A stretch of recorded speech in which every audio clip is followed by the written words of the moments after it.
4 ഫാനും 4 ലൈറ്റും ഉണ്ട്. പഴയ ക്ലാസ്സിൽ 2 ഫാനും 2 ലൈറ്റും ഉള്ളതിന്, 1 ലൈറ്റും ഉള്ളതിന്. ഇപ്പൊ നല്ല ലൈറ്റും ഫാനൊക്കെ ഉണ്ട്. പഴയ ക്ലാസ് റൂമിന്റെ ബോർഡൊക്കെ ഒട്ടിന്, ഇപ്പൊ നല്ല വൈറ്റ് ബോർഡാണ്. നല്ല രസമുള്ള ബോർഡാണ്. ഈ കുട്ടികളുടെ വാക്കുകളിലുണ്ട് അവരുടെ നേട്ടവും സന്തോഷവുമെല്ലാം. സംസ്ഥാന സർക്കാരിന്റെ അടിസ്ഥാന സൗകര്യ വികസനത്തിന് രൂപം കൊടുത്ത കിഫ്ബി 4,90,00,000 അനുവദിച്ചപ്പോൾ ഉയർന്നു വന്ന ബഹുനില കെട്ടിടങ്ങളാണിത്.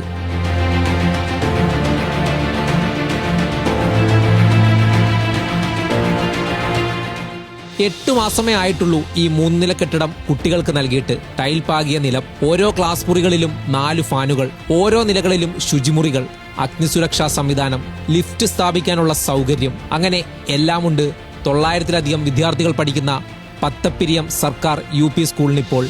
സ്ഥലപരിമിതി ഉണ്ടായിരുന്നു, കുട്ടികൾക്ക് ഇരിക്കാൻ സൗകര്യമില്ലാത്ത അവസ്ഥയിൽ ക്ലബ് ചെയ്തിട്ടൊക്കെയാണ് ക്ലാസ്സുകൾ ഇട്ടിരുന്നത്. അപ്പോൾ ഈ പുതിയ ബിൽഡിംഗ് വന്നതോടുകൂടെ ക്ലാസ് മുറികളുടെ അപര്യാപ്തത ഏറെക്കുറെ തീർന്ന മട്ടാണ്.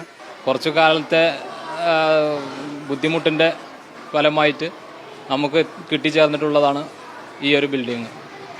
ഇപ്പോൾ ഇതിൽ 15 ക്ലാസ് റൂം പൂർണ്ണമായും പ്രവർത്തനത്തിൽ ആണ്.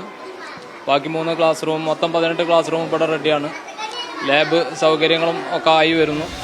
6 ക്ലാസ് മുറികളുണ്ടായിരുന്ന ഓടിട്ട പഴയ കെട്ടിടം പൊളിച്ച് പുതിയ 3 നില കെട്ടിടം ഉയർന്നപ്പോൾ വിശാലമായ ക്ലാസ് മുറികൾ ലഭിച്ച സന്തോഷമുണ്ട് അധ്യാപകർക്കും. വെളിച്ചാണ് പ്രധാനമായിട്ട് പറയാനുള്ളത്. ഇവിടെ നല്ല വെളിച്ചും സൗകര്യങ്ങളൊക്കെ ഉണ്ട്. ക്ലാസ് റൂമിന്റെ വലിപ്പമൊക്കെ കുട്ടികളെ റൗണ്ടായിട്ട് ഇരുത്താനൊക്കെ ഉള്ള സൗകര്യമുണ്ട്. മുമ്പ് ഇവിടെ പഴയ ഒരു കെട്ടിടം എന്നുള്ളത് ഓടിട്ട സൗകര്യമില്ലാത്ത ഒരു കെട്ടിടമായിരുന്നു.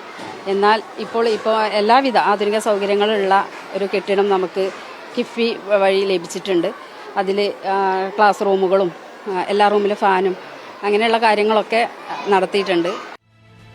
1 കോടി രൂപ ചിലവഴിച്ച് 2 നിലകളിലായി 8 ക്ലാസ് മുറികളുള്ള കെട്ടിടം ഒരു ഭാഗത്തും 3 നിലകളിലായി 15 ക്ലാസ് മുറികളുമായി മറ്റൊരു കെട്ടിടവും തയ്യാറായതോടെ പതിറ്റാണ്ടുകളായുള്ള പത്തപ്പിരിയങ്കാരുടെ ആവശ്യമാണ് 10 വർഷം കൊണ്ട് സ്വന്തമായത്.